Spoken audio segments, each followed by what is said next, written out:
So what's up, adventure? So as you saw the footage I just shared, this was really an unveiling for the Count Chocula, Boo Berry, and Frankenberry. But the tickets came with, it's an 80s theme, hence the glasses and my bracelet.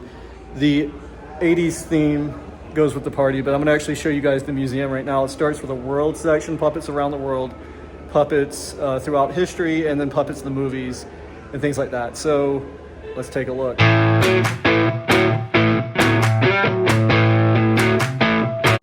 Hi everyone. Hi. Thank you so much for coming tonight. This is very exciting for us. We, as you know, are the Center for Puppetry Arts, and we have our live performances and we have our exhibitions that we have, and we're very excited that we always get a chance to show you wonderful puppets, and whether they're live and performing or static and showing the history and wonderful traditions of puppetry from all around the world. But right now, we're gonna get a chance to show you some puppets that are really active right now on TV, and they're here for a very limited time. So we wanted to have a big party to celebrate. And the microphone's really excited too. So we really appreciate you all coming out. And I wanted to share a little bit about the process of how that happened, and then we'll show you the puppets. I know you're more excited about the puppets than listening to me, so I'll get through this pretty quickly. All right, so for those of you who do not know, by the way, now focus your attention here on this screen. We have a wonderful relationship with the Jim Henson family and the Jim Henson Company, and that is what has made this possible. Jim Henson himself was here on the first day that the Center for Puppetry Arts opened. If you have never seen this picture, Kermit the Frog cut the ribbon when we opened. So that whole time we've been able to get exhibits and wonderful things because of that relationship, and since Jim has passed, it's only grown and they've become more and more supportive, which is how we have the world's largest collection of puppets, props, and costumes from the Jim Henson Company. So, right now we are celebrating the Jim Henson 70th anniversary with a special pop-up exhibit right here with things that are more modern. And then across the way over there, if you haven't seen it yet, we have Affectionate Anarchy, which is our award-winning special exhibition that highlights the first 25 years of the Jim Henson Company and highlights all the artists that came together, well, not all of them, but select puppet artists that came together to help make the Muppets what they are today, what we know and love. And since we were doing that, and the Jim Henson Company partnered with General Mills, and they were able to get these puppets and make this really cool monster cereal characters that we all know and love come to life as part of the celebration. And they said to me, hey, would you maybe be interested in having them? I said, absolutely. So here they are, and maybe you don't know, but when we have something come in and it's not a donation, we process it in the receipt of loan. So this, yes, it came in a cardboard box. How fascinating. And then we had this bill of packing slip, and then we process everything in a loan just like we do if it is one of our artifacts, but it says IL, incoming loan, instead of having an accession number. And then we had to do a temporary armature. When we have something that comes in that is ours, oftentimes we have to kind of change some of the things inside and take out some of the foams that might deteriorate and put in archival foams and make some armatures and some skeletal things out of archival materials. Here you see lockline and some different foams. This is actually a pool noodle. You didn't know pool noodles are archival, but we have to put these special sleeves over it. And this is what we do when this is something that's permanent for us. But we didn't do that this time, because we are gonna send these guys back, sadly, but maybe they'll come visit us another time, I don't know. And so we just put a very temporary armature inside of these guys. And let me tell you about each one of them. So starting off with Count Chocula. He was built by the Jim Henson Company in the year 2025. He is a hand and rod puppet. He's made of fleece, which you can see his face, and velvet, which is his hair and eyebrows, velvet, plastic, textile, and Scott foam. Scotch foam is that bad foam that we like to get rid of when we are having something that we want to preserve for a very long time because it deteriorates very quickly. And he has some cool features that I want to make sure that you notice when you're looking at him. These rods have green tape on them. Does anybody know why that is? So it can be keyed out, absolutely. And that's pretty fun. And then when we wanted to make sure that we posed him, we actually had to talk to the people that designed the puppets and make sure that they approved his pose and that he looked just the way that they wanted him to so that we could share it with you. Same thing with Boo Berry. He's a hand and rod puppet as well. He's fleece, felt, plastic, and textile. And he has this little hat, and his eyebrows, you can see in here, he has one expression, but then when you look at his face, when we built his little mouth plate so he could sit on it, it sort of changed his expression a little bit. And so we had to work on that really a lot with the puppet builders to make sure that they were really happy with the way that he looked, because he kind of was frowning. And that's not what Boo Berry is meant to be. He's not meant to be a sad ghost, he's meant to be a happy ghost. So we got it right, and they were very happy with the way he looks now. And his hat sort of fell down over his eyebrows, so we had to fix that too. And then finally we have Frankenberry. He's also a hand and rod puppet. And so that helps them to be able to manipulate him in a lot of different ways. And also because these guys were in commercials and a photo shoot, then they were able to pose them and do lots of things so that they could take all those photos that you see and in the merch and in on the boxes. If you look at the back, they're all posed in different ways.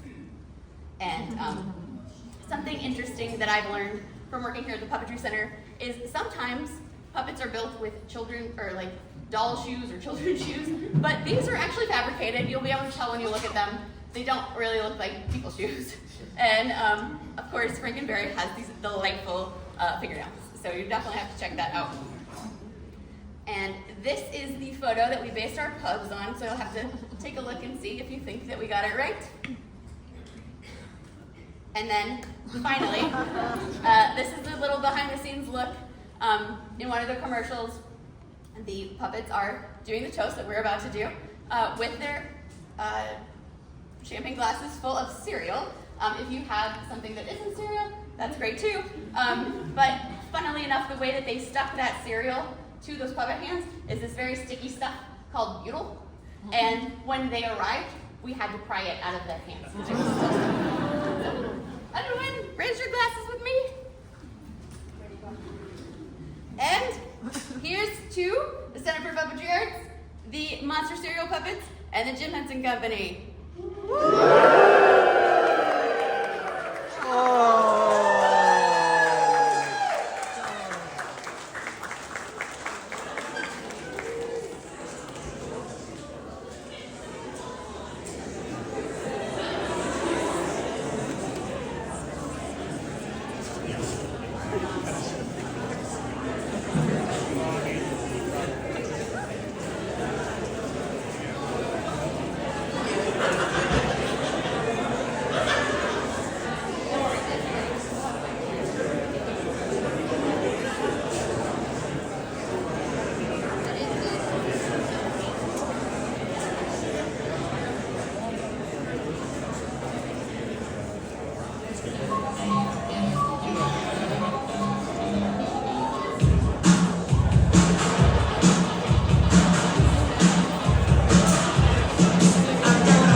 One.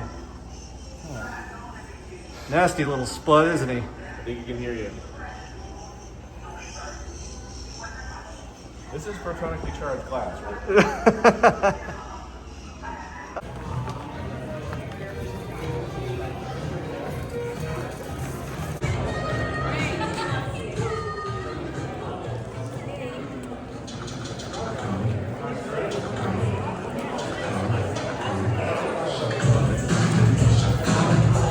So the first ones we're going to look at are puppets throughout the world, and these are puppets in the history of puppetry. And it starts here in indigenous peoples, puppets and masks throughout time. And here's some ones, a Yupik owl from the Yupik people and the indigenous Pacific Northwest peoples. And this museum has been here for a long time. Jim Henson actually came here for the ribbon cutting ceremony and had Kermit cut the ribbon. So here's Central and South America puppets. We've got stuff from Cuba, Mexico. We've got, here's some from, let's see here, where's that creator unknown, this clown. It's gotta be South America, Cuba, there it is. Okay, and then we're gonna move over here. We've got some from Brazil. All three of these are Brazilian. Really neat. I like the guy with the long neck. Okay, next up we've got modern puppetry. These are all primarily from America, from the early 1900s to all the way up to about 1950. And they've got hands there where the people would use armature or puppet hands, wire armature, things like that. And we've got puppets here from 20th century. These are rod puppets, primarily a marionette, another marionette. So this, and I like the way they do this here, this is actually from Sabrina the Teenage Witch, and this is Salem, and she is the cat from Sabrina the Teenage Witch. And if you don't remember this show, it aired from 1996 to about 2003 with Melissa Joan Hart, and this particular puppet is animatronic. And here's all of his outfits, or some of his outfits, I should say. Okay, so that's Salem from Sabrina the Teenage Witch. Next up, we're going to move over here. We've got more puppets from 20th century. These are made in America. And these are rod puppets from the 1960s, Wayland Flowers and Madame, and Come to the Cabinet, another puppetry show. And then we're going to move here. We've got three puppets from Woody and the Willow Show. We've got Susie Chickenbacher and Blue Guru, and these are all from early American TV from 1946 to 1960, and these are primarily just from varieties of shows here in Atlanta from public television. All right, so here we've got Shadowmation, and this is from It's a Big World, created by Michael Craigman, and this is Snook. And he is primarily, I think this would be a suit puppet, which, yes, it is a body puppet. So when you wear a suit like Big Bird, they call that a body puppet. And here's Riona and Burdette.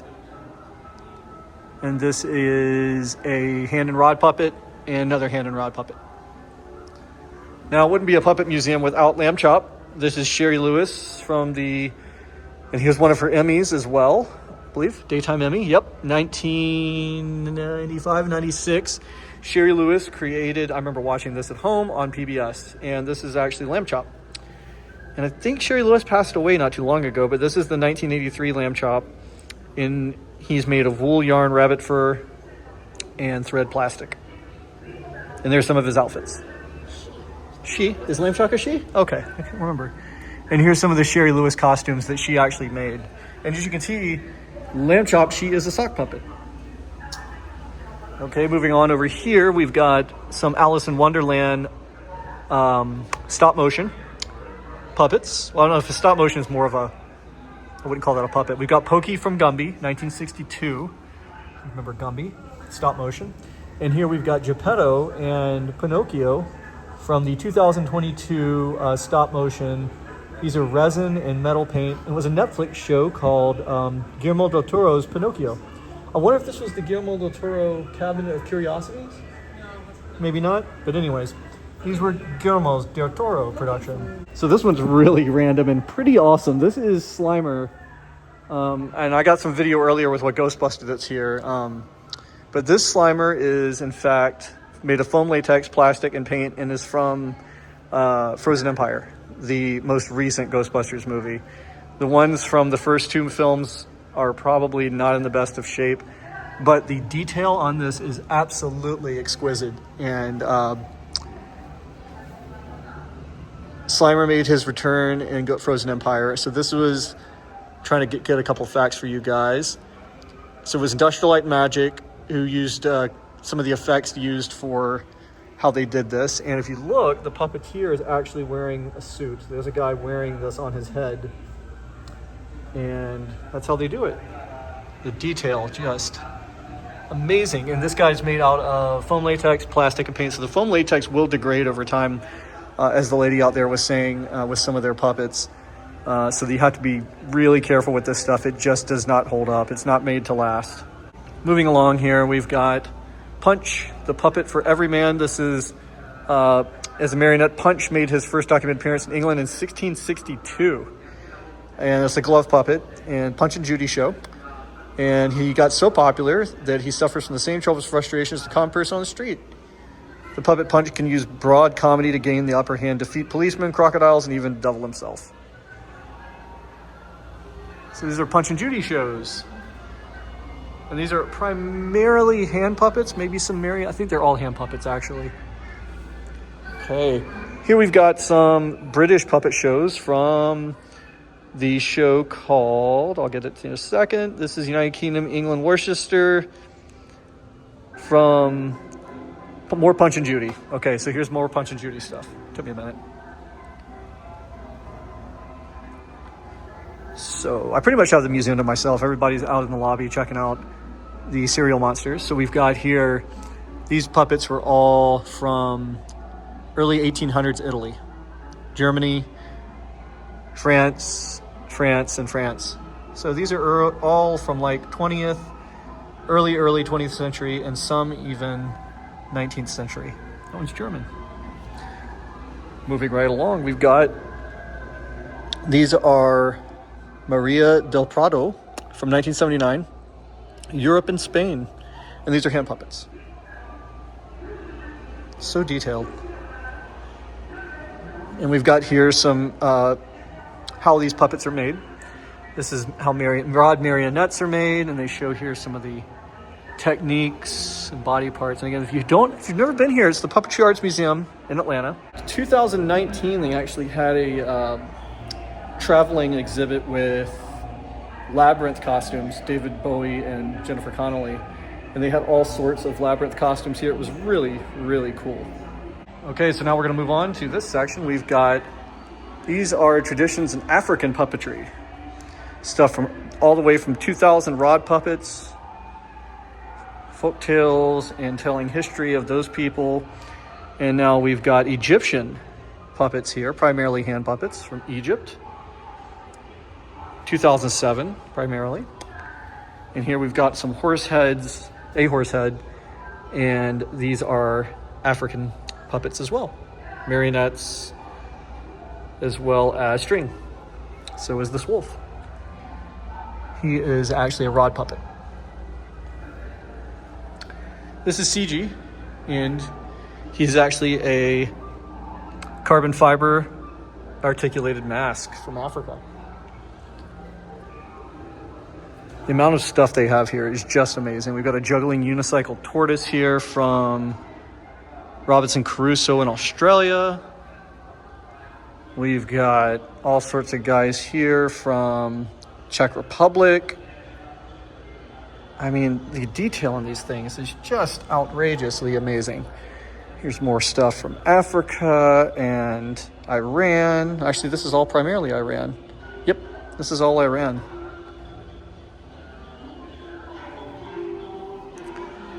Okay. Here we got Vietnamese puppet shows, more Africa. I mean, the amount of puppetry here is just amazing. These are Chinese marionettes. Storytelling using the art of puppetry is timeless and universal, it seems.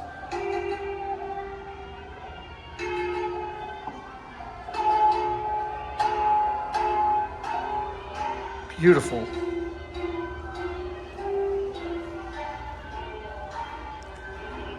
This is a Korean puppet theater.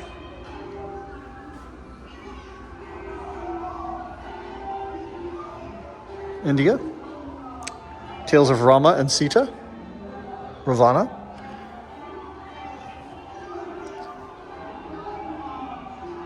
Indonesia.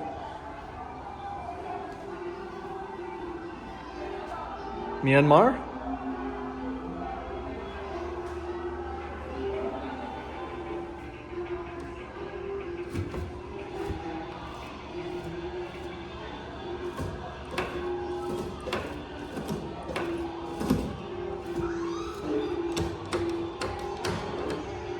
Really cool. And these are all from India as well.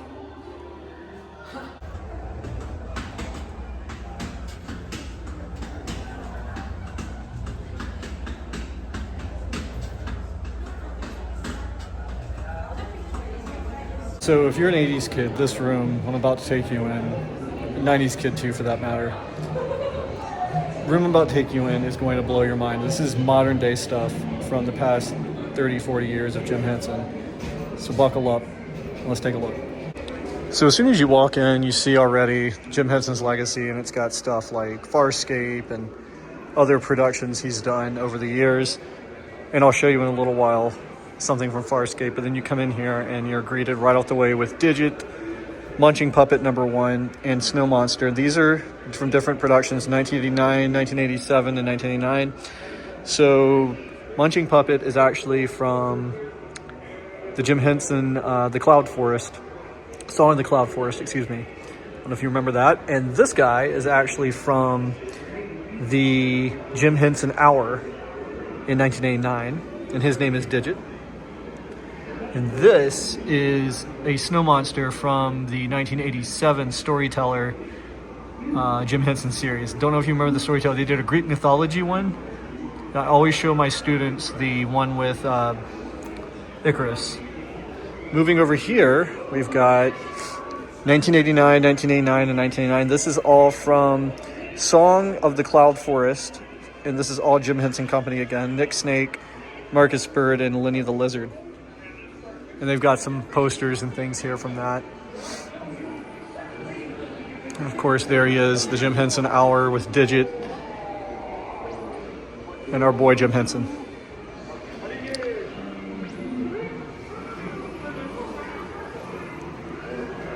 Notice just now his hair is computer wire. And his chest is like a soundboard. So this section, if you're a fan of David Bowie's Labyrinth with Jennifer Connelly, buckle your seatbelts. So here we've got screen used Pico from Labyrinth, and he was designed by Brian Froud.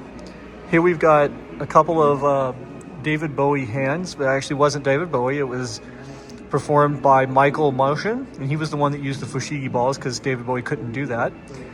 And David Bowie would put his hands behind his back, and the guy doing the Fushigi balls, Michael, would put his hands under David Bowie's arms and do the trick.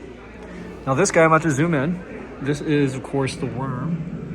And I bet you didn't know he was this small. Let's see if I get my camera to zoom in on him. He is so small. There we go. So I had to turn down the quality of the camera a little bit just so I could get some video of the worm.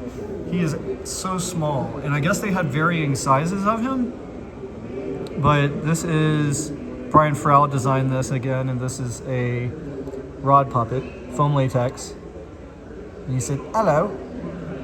Next to him, we've got me if I don't have a cup of coffee in the morning. Now this is Blue Nose Goblin, and again, Brian Froud designed this. These are all Brian Froud's designs. 1985, and this is foam latex, and this is a hand puppet. Notice his eyes, there's this red glint in there. It's so neat, all these puppets have it, and the detail is insane. That's foam latex, and again, this stuff starts to really break down over time, and it's the job of the museum to really protect it, make sure it doesn't continue to degrade. Okay, so here we've got, this is the door knocker scene, and I think this is where Jennifer Connelly was trying to get into the Goblin King's castle. And they had the little things you put here and knocked with. And I looked behind the door, there is an actual spot on there where a person would puppet a hand puppet. So it is in fact a hand puppet. It's foam painted fiberglass and wood. And this was again a Brian Froud. But the actual door itself is just so amazing. Let's see if I can get close for you guys. There he is. Wow. Okay, we're moving on. Now this guy, if you don't recognize him, you really should. This is Sir Didymus. And he actually rode on Jim Henson's dog. And he's a hand puppet. Synthetic fur, foam latex, textile, and glass.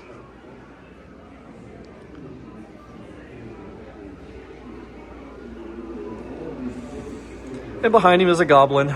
Puppet performed in Labyrinth, another Brian Farrell design. And I never noticed this guy. First of all, again, he's got those really, really cool eyes. And the foam latex is held up, but it's really... Wasn't for the museum, I'm sure it would be worse. But his armor has got like this really cool like monster with his tongue out design. Never noticed that before. Let me come on the other side. Sir Didymus. So cool. The detail. It certainly can be done. I think it can be done. And of course, here's Jim himself on behind the scenes of Labyrinth. Or excuse me, Dark Crystal. I'll get right in a minute. All right, so this is a really big, pretty awesome body puppet and animatronic. And this is Uruk, the scribe mystic from Dark Crystal 1982. I would have been 1 year old when this came out. And this body puppet is just amazingly detailed. And someone would actually have been inside of this. Maybe not, I don't know. You can see those small cracks forming in the foam latex over the years, unfortunately. But this is, if you haven't had a chance to get here, this mystic is really, really huge and detailed. And this thing is, 42 years old. And you can start to see, unfortunately, where the foam latex has started to degrade. But man, they just don't do this type of stuff anymore in Hollywood. Okay, here's the lead Gelfling, Jim, from 1982's Dark Crystal. This is a hand puppet, or body puppet, and animatronic. And he's in pretty good condition.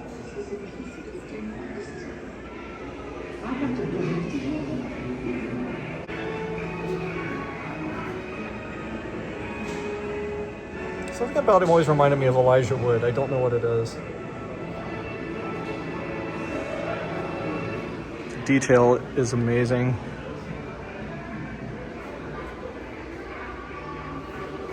All right, behind me is the chamber model from 1981's Dark Crystal. This would have been your model for Bigature, or a model just to kind of get the idea of what they want everything to do and where they want everything to be. They had a Gartham here, but I don't know what they did with it. I think they returned it back to Jim Henson. A lot of this stuff is on loan. So here's one of the newer guys. This is Rakier, or Gelfling. And this is from the 2017 Netflix Dark Crystal Age of Resistance. And I hope they bring it back, because the amount of work they did on this was absolutely fantastic. In this film, it was unlike anything we've Okay, so here's my favorite puppet they have. This is Fizzgig from 1982's Dark Crystal. I'm sorry, yes. And he is foam latex, polar fleece, plastic, and paint. And Jim Henson's family gave this to the museum. And he is an animatronic. There's your animatronic pieces. But he is adorable, and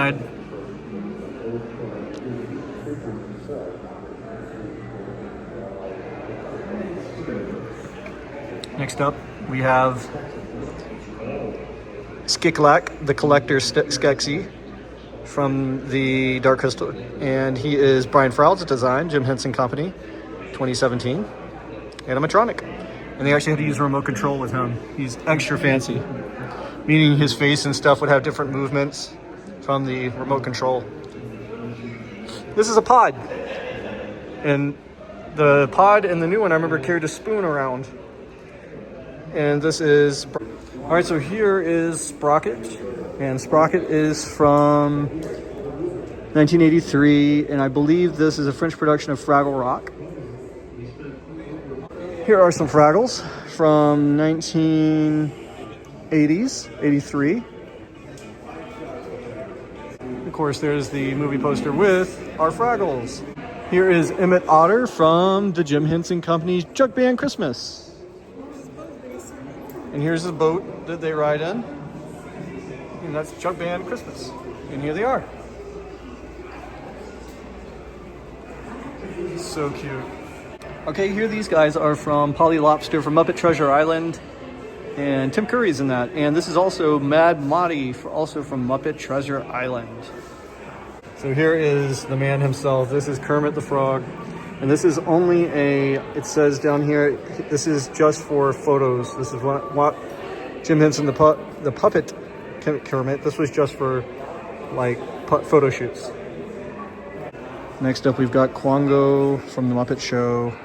We've got some penguins here, also from Muppet Show 1978. Chicken and Miss Kitty, all Muppet Show. And then we've got more Muppet Show Jim Henson characters. Fazoob, 1, 2, 3, and Foob. Next up, we've got the Great Uncle Fish Nice from the Jim Henson Company, and this is actually 1979. Wow.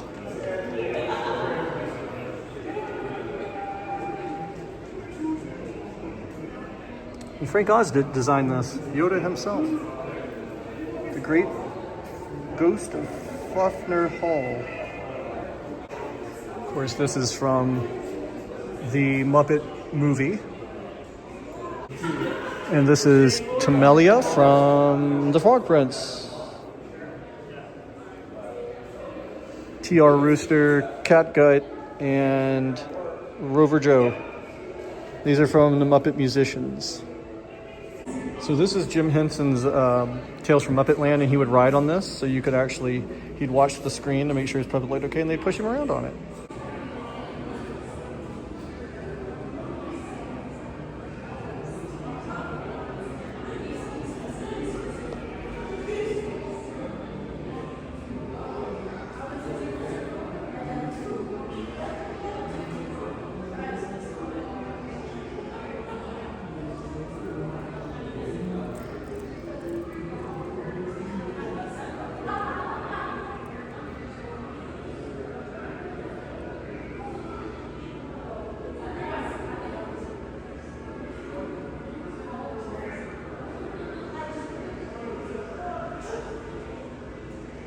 So here we've got Anything Muppet, Pumpkin, Grover, Elmo, and yes, we're on Sesame Street, and Henry Monster. Elmo is actually doesn't have a whole lot of detail which Elmo this is, but this is an OG Elmo. 50 years and counting of Sesame Street. And here is Big Bird. And of course, this is played by the one and only Carol Spinney, God rest his soul. There he is. And there's some of the drawings of what Carol could have done in one of the original suits. But wow, talk about an iconic suit. And he retired from Sesame Street in October of 2018. And he signed this poster too. Thank you, Carol Spinney, for your years of service. And here's 50 years of Sesame Street and counting, and somehow it ended up on HBO, and then they canceled it. And I don't know what's going to happen with Sesame Street. And of course, here's our good friends, Bert and Ernie. These are actually screen used from I guess they didn't say which specific ones and how long these were in service, but these are Bert and Ernie screen used puppets. And he's wearing Converse. Never noticed that. Little details you never notice. And he's wearing saddle Oxfords, it looks like. Black and white saddle Oxfords. Never noticed that till now that Ernie wore Chucks. And then we've got Anything Muppet Purple, Sesame Street 1970, and Hoots, also from Sesame Street 1984. All right, so this room is all about Jim Henson's office and what it might look like at the Jim Henson Company in Los Angeles. And I believe it's in Burbank. Quote me if I'm wrong. All right, so correct me if I'm wrong. Here's different parts and bits of foam and paint to make puppets. Here he is on, I think, is this Dick Cavett? Yeah, this is Dick Cavett show, I believe.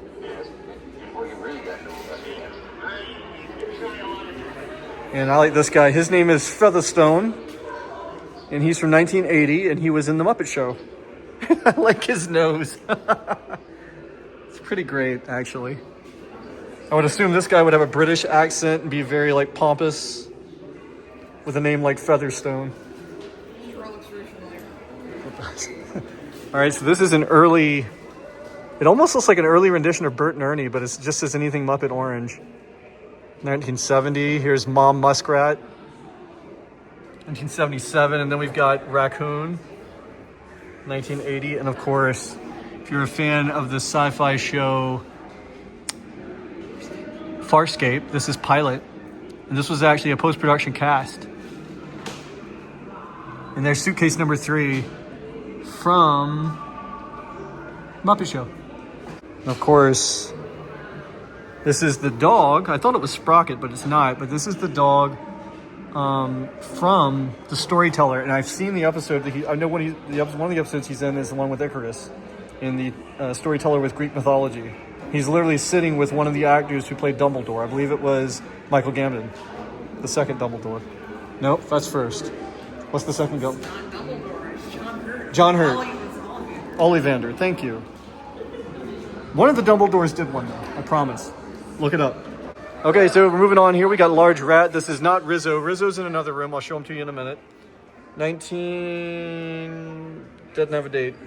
Muppet Show, Octopus, and we've got a old lady possum.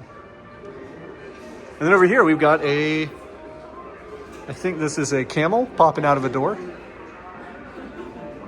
Half a camel at least. I did find one Swedish chef here, and there he is. Smoogie, boogie, froogie, smoogie. And here's some guys from Dr. Teeth. That's Leon, Dr. Elton John Tooth. So the new people at Studios, when they open that new ride, his name is Leon, Dr. Elton John, and they put the thing there where the push pin is, and I can't see what his actual name is, but he's the piano Tooth, though. It says here, yeah, I can't, it doesn't say the rest of it. So this is a rendition of Jim Henson himself's office. And they've got a couple of his Emmys in here. They've got his gold records from The Muppet Show and Sesame Street. And if you zoom in down there, you'll see Muppet Babies. And it looks like a music box or something with Muppet Babies. And of course, if you don't know what Muppet Babies is, it was an 80s cartoon with baby versions of the Muppets. And there's Kermit down there singing. And right above that is, looks like Fozzie maybe? I can't tell if that's Bert or maybe Bertman. Who knows? Anyways, this was a replica of Jim Henson's office. God rest his soul. And his son now is in charge. And this is Omar from Jim and Jane Henson, Sam and Friends. That's his first thing. Yeah, this is his first thing. All right, so here is Rigel from Farscape. He's a hand puppet.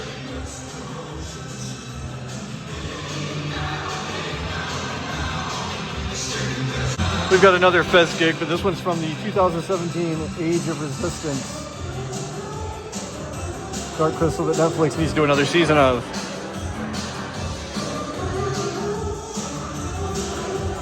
Awakura. Dark Crystal, Age of Resistance.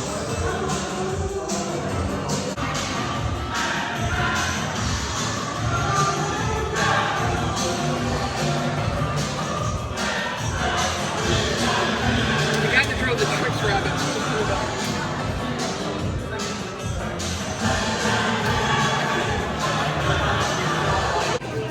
Okay, this is another exhibit we've got here. This is Rolf the Dog by Jim Henson and Frank Oz, 1969. Wow, that's an old, and that's from The Muppet Show. And we've got Robin, Lenny, and Small Java. Most of these are from The Muppet Show. Really old guys, too. Sam and Friends, Jane Henson created this, 1955. This is a hand puppet.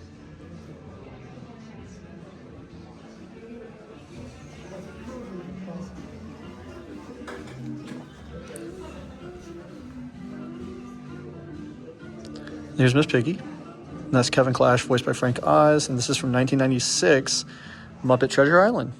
She's wearing gold. Being as fabulous as always.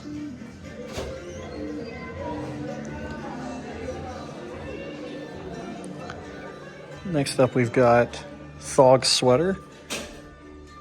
It's really huge. Thog and the Muppets Valentine Show, knitted by Rolly Cruson, 1974. And there she is. Those are the knitting needles used to make this huge sweater of Thog. I've actually never seen the Muppets Valentine special. Check it out sometime. And here we go. We've got some superstars here. There's Oscar the Grouch. And we've got some other beaver. Or no, I think that's a muskrat actually. A chicken and a rooster. It's got the names over here of these characters. I'll run them through in a minute here. Last time I was here, this room was Labyrinth. So we got Rizzo, Marvin Scruggs, or Suggs, Gaffer the Backstage Cat, Oscar the Grouch, Gluttony, Fish Singer, Little Bird, Charlie Muskrat, and T.R. Rooster. I've always liked Rizzo the Rat because of Muppet Christmas Carol. And he was with Charles Dickens, played by the guy over here next to me. I'll show you in a minute. But yeah, light the lamp, not the rat. And here's a horse. This is Paul Revere from The Muppet Show. Dancing Queen. And here's Gonzo. And he played, of course, Charles Dickens in The Muppet Christmas Carol. And the omniscient, all-knowing narrator. But this is actually him from... It doesn't say which one this was from. Hand puppet. On loan from... So this is from the 2020 newest rendition of The Muppet Show. It took me a minute. I was trying to read the signs. His placards are small font. So he's in really good shape. But he played Charles Dickens in Muppet Christmas Carol. All right, here's some more guys. We've got Brewster, Alice Otter from the Jug Band, Snowmobile, and Howard the Snake from Jug Band Christmas. Jug Band Christmas. Oh, and by the way, this is Brewster the Guru, and he's also from Muppet Show. And then we've got Up, Effie Crud, and Philly, the Philly Fanatic, created by the Jim Henson Company. Never knew that.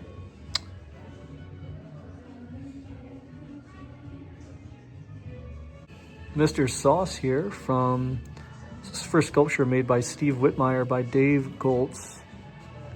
Using spare plastic skull, he made Mr. Sauce Jr.